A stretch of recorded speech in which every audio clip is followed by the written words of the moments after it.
Bismillahirrahmanirrahim. Assalamualaikum warahmatullahi wabarakatuh. Saya Muhammad Ghazali, peserta PKDP 2026 UIN Raden Fatah Palembang, akan menyampaikan bahan ajar dalam mata kuliah Maharatul Kalam. Sebelum memasuki materi, para mahasiswa diajak untuk mengingat kembali, mengulang kembali hafalan yang telah diberikan pada pertemuan sebelumnya, yaitu tentang ad-dhamir. Ad-dhamir yaitu terdiri dari huwa, huma, hum, hiya, huma, hunna, anta, antuma, antum, anti, antuma, antunna. Yang mana dalam tata bahasa Arab, ad-dhamir bermakna kata ganti. Dhamir berfungsi untuk menggantikan penyebutan orang atau subjek atau benda agar kalimat lebih efektif dan tidak terjadi pengulangan kata. Dan dalam ad-dhamir terbagi menjadi 3. Ada ad-dhamir mutakallim, yaitu untuk orang pertama, seperti contoh saya dan kami. Ada mukhatab. Mukhatab adalah orang yang kedua, orang yang diajak bicara, contohnya kamu dan kalian. Dan ada ghaib atau orang ketiga, yaitu pihak yang sedang dibicarakan atau tidak ada di tempat, contohnya dia dan mereka. Dhamir ini sangat berfungsi untuk pengubahan kata dalam ilmu shorof atau ilmu morfologi, mana bisa kita contohkan seperti yadribu. Yadribu yang berarti dia laki-laki sedang memukul. Maka apabila kita ingin mengganti makna dengan makna yang lain seperti saya akan memukul, maka akan berubah menjadi adribu. Yang awalnya yadribu, dia laki-laki memukul, menjadi saya memukul, menjadi adribu. Dan apabila diganti dengan kami, maka akan berubah menjadi nadribu. Begitu seterusnya. Selanjutnya, pembahasan berikutnya adalah mengenai ungkapan atau sapaan dalam sehari-hari, seperti sobahul khair. Sobahul khair maka akan direspon dengan sobahul nur. Ada lagi ungkapan tentang masaul khair, selamat sore, maka direspon dengan masaul nur. Kemudian dilanjutkan dengan ungkapan ahlan wa sahlan, yang mana secara umum diartikan sebagai selamat datang, namun frasa bahasa Arab ini memiliki makna harfiah yang jauh lebih dalam. Apabila kita uraikan apa itu makna ahlan, ahlan di sini berarti keluarga, kerabat atau orang terdekat.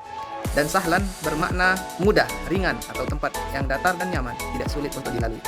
Maka secara filosofis, kalimat ini bermakna kamu berada di tengah-tengah keluarga kami dan berada di tempat yang mudah atau nyaman. Baik, materi selanjutnya dilanjutkan dengan mengenal al-jumlah, yang mana dalam tata bahasa Arab kalimat al-jumlah dibagi menjadi 2 jenis utama berdasarkan kata yang mengawali kalimat tersebut. Ada jumlah ismiyah dan jumlah fi'liyah, yang mana keduanya memiliki fungsi dan susunan yang berbeda. Jumlah ismiyah adalah kalimat yang diawali dengan isim atau kata benda, kata ganti, atau kata sifat. Pola ini setara dengan kalimat nominal dalam bahasa Indonesia. Kemudian unsur pembentuk utamanya yaitu mubtada. Apa itu mubtada? Isim ya, yang berada di awal kalimat dan berfungsi sebagai subjek atau pokok pembicaraan.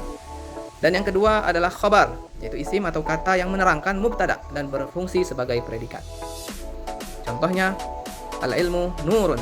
Ilmu adalah cahaya. Muhammadun qaimun. Muhammad sedang berdiri. Kemudian dilanjutkan dengan jumlah fi'liyah. Ya, yang mana yang pertama tadi jumlah ismiyah dan yang kedua adalah jumlah al-fi'liyah. Jumlah fi'liyah adalah kalimat yang diawali dengan fi'il atau kata kerja, dan pola ini setara dengan kalimat verbal dalam bahasa Indonesia. Dan unsur pembentuk utamanya adalah fi'il, kata kerja baik untuk bentuk lampau fi'il madhi, bentuk sedang akan datang fi'il mudhari, dan maupun kata perintah yaitu fi'il amr. Yang kedua adalah fa'il atau pelaku atau subjek yang melakukan pekerjaan tersebut. Dan yang ketiga adalah opsional, maf'ul bih, objek atau yang dikenai pekerjaan. Maka kita bisa contohkan dengan qara'a Aliyun al-kitab. Ali telah membaca kitab. Yadhhabut talib ilal madrasah. Siswa itu pergi ke sekolah. Setelah kami menyampaikan materi, di akhir sesi kami melakukan diskusi dan kami akhiri dengan menyisipkan moderasi beragama, yang mana kami sampaikan bahwasanya mata kuliah Maharatul Kalam bukan hanya tentang bagaimana kita memahami teori-teori pemikiran atau sekedar berdebat ataupun menguasai bahasa Arab. Lebih dari itu, mata kuliah ini adalah ruang bagi untuk kita semua untuk melatih cara berpikir yang kritis, terbuka, dan menghargai pendapat orang lain. Menjadi mahasiswa yang wasatiyah atau moderat tidak hanya menjadi ahli di bidang teologi, tapi juga menjadi pribadi yang damai dan toleran. Dan semoga ilmu yang dipelajari menjadikan kita lebih bijak dalam sikap di dalam masyarakat. Terima kasih atas segala perhatian, mohon maaf atas segala kekurangan. Assalamualaikum warahmatullahi wabarakatuh.